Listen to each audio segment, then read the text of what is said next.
Hello, ladies and gentlemen. Welcome back to Power Vacuum. I'm your host, Belmont, and we've got an interesting development.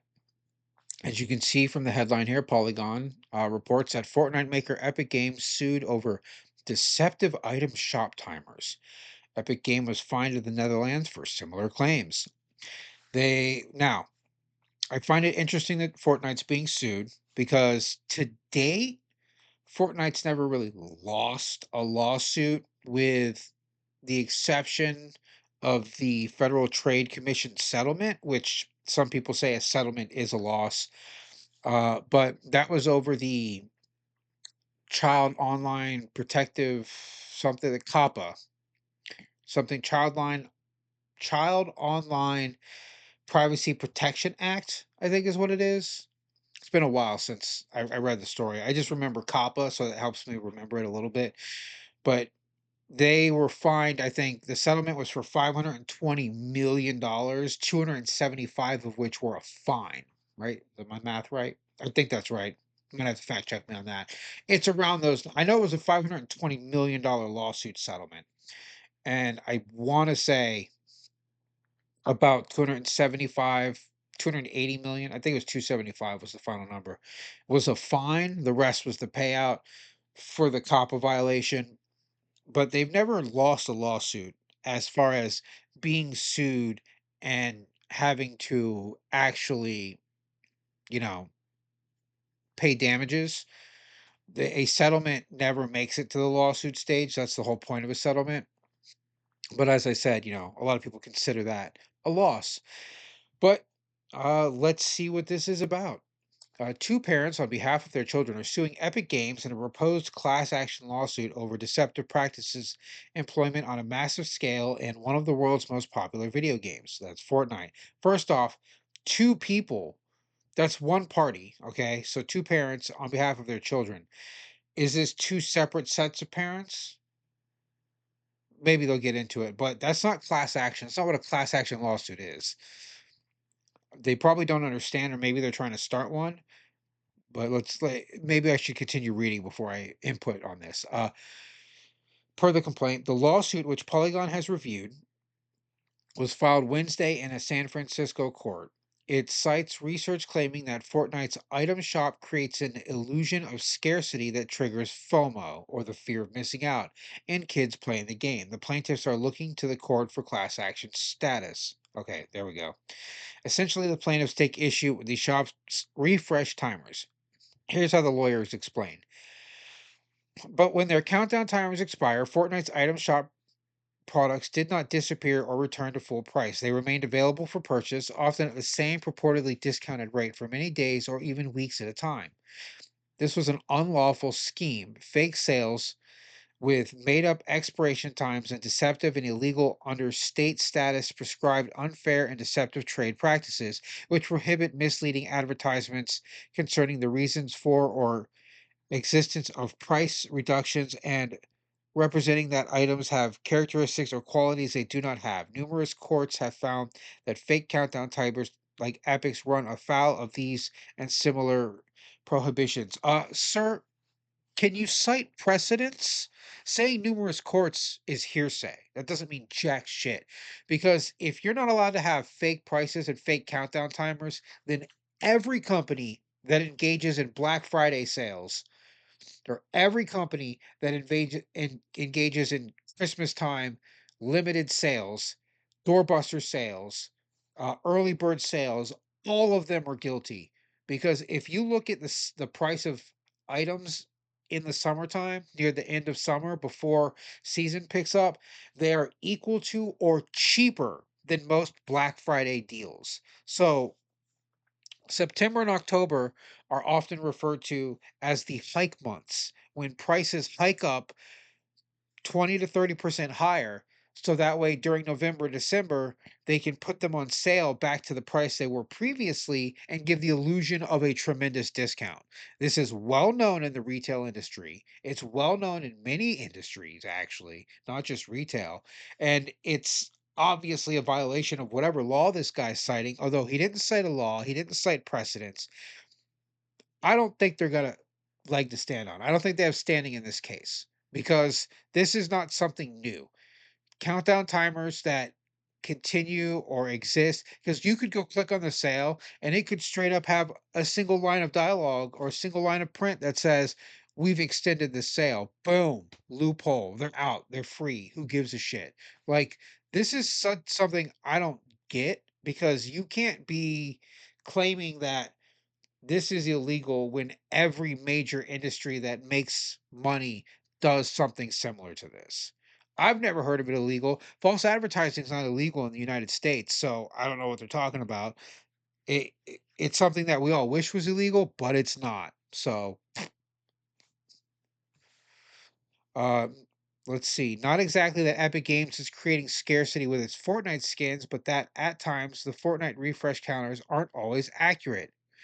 The plaintiffs say that sometimes when timers expire, products in the item shop don't return to full price or disappear and stay that way, often for many days or weeks at a time. It's literally, why are you repeating what he just said?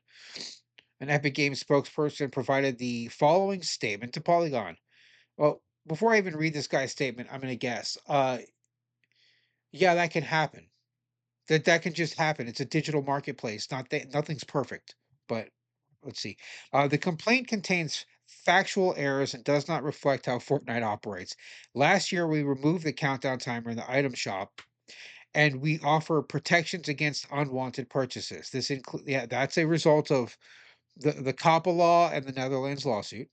This includes a hold to purchase mechanic, instant purchase cancellations, self service returns for shop purchases, and an explicit yes no choice to save payment information. When a player creates an Epic account and indicates they are under 13, they are unable to make real money purchases until a parent provides consent. Once they do, we offer industry leading parental controls, including PIN protection purchases. We will fight these claims. What do you mean indicates that they're under 13? Is that just like a yes, I'm under 13, no, I'm not select option? Is there verification? I don't know. I don't play Fortnite. So I thought the main game of Fortnite looked interesting, but Fortnite Battle Royale or whatever the hell it's called, the multiplayer one that's free, never interested me. I'm not a big Battle Royale fan. I am more of a team arena shooter fan. I've just always been, or a Rumble Pit fan, as I call it. I know Rumble Pit's Halo, but Quake 3 was a Rumble game where it was just, 8 players, 8 to 12, I think, in Quake 3. And then Team Arena came out, and it was just an Unreal Tournament. And, I'm a fan of those kind of things. Every man for himself, or you work on small teams to fight another small team. Those are my kind of shooters. Playing the hell out of Marvel Rivals right now. Although, admittedly, I play Magic and she's not a shooter character, she's a sword character. Uh, where was I? Okay. If this complaint sounds familiar, that's because it is. Netherlands Authority for Consumers and Markets fined Epic Games 1,125,000, I assume euros. Is the Netherlands part of the EU? I don't know. Whatever the Netherlands currency is, roughly 1.2 million in 2024 for its misleading countdown timers and ordered features that exploited the vulnerabilities of children. Epic Games announced in 2024 it was appealing the decision, and while that appeal is pending, it removed the ability for people under 18 to see or purchase stuff from the item shop that's available for less than 48 hours. It also took issue with the decision, saying it contains significant factual errors about how Fortnite and the item shop operate. They like saying that. It's just factually wrong. Factually wrong. That's a legal thing. Well, this is factually wrong. Here's how it actually works.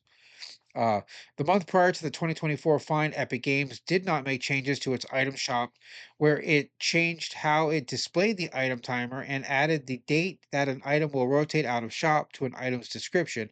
That lawsuit cited the Netherlands fine in its complaint. They did make changes. Okay. I may have said did not. I couldn't remember. It felt like I did. As part of its investigation, the Dutch authorities surveyed 60 items sets offered for sales in the Fortnite item shop and displayed with a 24-hour countdown timer. First off, the Dutch authority, are they adults? Because it says this was for children, not adults. There's two different marketplaces from what I come to understand now. The study found that half of the item sets studied were offered longer than 24 hours for a subset of 14 of the item sets. The Dutch authority recorded precisely how many days the sets were on offer. This was always longer than 24 hours on an average of 15 days. Always longer than 24 hours? Always implies everything in all of them. The thing that might be a translation error though, because Dutch being translated over. The thing about Fortnite skins and other items is that they are indeed highly coveted by the community. Sure. The scarcity created by the rotating item shop makes some skins more valuable than others. So much that there's a black market for buying and selling Fortnite accounts with rare items. Oh, it's Diablo 2 all over again. It's Diablo 2 all over again. It's the auction house blues of World of Warcraft. This will always happen. In any game, it doesn't matter. People will set up accounts, dump a bunch of money into it, wait, and then make way more money selling their account. Uh, it's just always going to happen no matter what. If there's unique items in a game, people will find a way to make money off of it. You can't stop that. I don't know what that has to do with this lawsuit, but maybe they'll explain. Epic Games is actually in court to take down at least one of those sellers. Oh, that's different. Like Diablo solved that with well no, so the reason people sell accounts now is because they were selling the items so you could sell them. There was a bind on equip items in World of Warcraft, which if you just didn't equip it, it didn't bind so you could sell it. But then they started making bind on drop, which means when it dropped in the game world, the minute your character picked it up, boom, it was yours. You couldn't trade it, you couldn't get rid of it. So then people started selling accounts. It's going to be real hard to deal with that because you're looking at the loophole of I'm not selling them the actual item or game stuff. I'm just selling them my personal email account and connectivity. Now, the end user license agreement might prohibit that because I don't know, each EULA is different and I admittedly don't read all of them. I read a large portion of each one, but when I get down to the stuff that's kind of like copy pasta for every EULA, I usually just scroll through it. I breeze it, but I don't think I read the whole one for Monster Hunter Wilds because I think it was the same for well, I don't care. I'm not going to sell anything on that game. It's mine. I'm going to play it. That's it. I'm probably not breaking their EULA ever. For people who are collectors and gamekeepers, that's usually not a problem. But if you're planning on selling accounts and doing kind of stuff like this, read the damn EULA. Read it in its entirety, all of it, every bit. Know what you're getting into. The plaintiff's lawyer brings up one particularly rare skin, Renegade Raider, which was available in Fortnite's first season. Damn, game been going on for like 10 years. Some items, well, eight, at least eight that I can think of. Some items, such as the ultra rare Renegade Raider outfit, were offered briefly and have not been offered in more than 6 years, lawyers write. Okay, well, others disappear only to reappear weeks later. These offerings and their schedules and subjects of intense interest to Fortnite players. Renegade Raiders, however, did not return to the game in December 2024 as a celebration of the Fortnite OG season, but people who have had the outfit from 2017 got an exclusive skin to keep their investment special. Okay, so 2017. There we go. Yeah, 8 years. Okay, yeah. Regardless, the plaintiffs cited several counts against Epic Games, including the North Carolina Unfair and Deceptive Trade Practices Acts, the California Consumers Legal Remedies Acts, the California False Advertising Law, the California blah blah blah. Fuck California. My God, they have more laws on the book than I think the federal government has on the book. It's insane. I don't know how anyone still lives in California that's not a farmer. Just the amount of stuff you have to suffer just to be a citizen of the state of California is beyond measure. But okay, the Texas Unfair and Deceptive Practices Act, one plaintiff is in Texas, another in California, and Epic Games is in North Carolina, which is why these laws states' laws are cited. Next, a judge will determine whether the lawsuit can move forward as a class action, potentially bringing many more people into the fray. We've updated the story to include a statement from Epic Games representative. Yeah, this story came out 2 days ago, so I guess the original release didn't have this statement. They probably didn't know about it at first, but I don't see them losing this, honestly. They have all the money in the world, and when you have all the money in the world, you can appeal and appeal and appeal until your person trying to sue you runs out of money, and then when they run out of money, guess what happens? The suit goes nowhere. But I also don't think this is like a big nothing burger because they can just say, "Oh, if you read the fine print," which it probably is in there, it says some sales can refresh or whatever. I don't know. I don't know anything about Fortnite's marketplace. It's a digital marketplace. It's almost impossible to monitor and understand exactly how it works because of the fine print that everything has now. And if they do indeed have an under 18 or an under 13 and an 18 and over marketplace, they're just gonna use that and be like, "Yeah, monitor what your kids are doing," because I agree with that. Monitor what your fucking kids are doing. Be a good parent. Don't let your kids play games without you knowing what they're getting into, especially if they're under 13. What are you doing? I don't know, but here you go. No, more the forever lawsuits of the video game industry continue because it seems some video game company or game developer is always being sued. And if I hear about it, I'll report on it. But that's all I have for this video.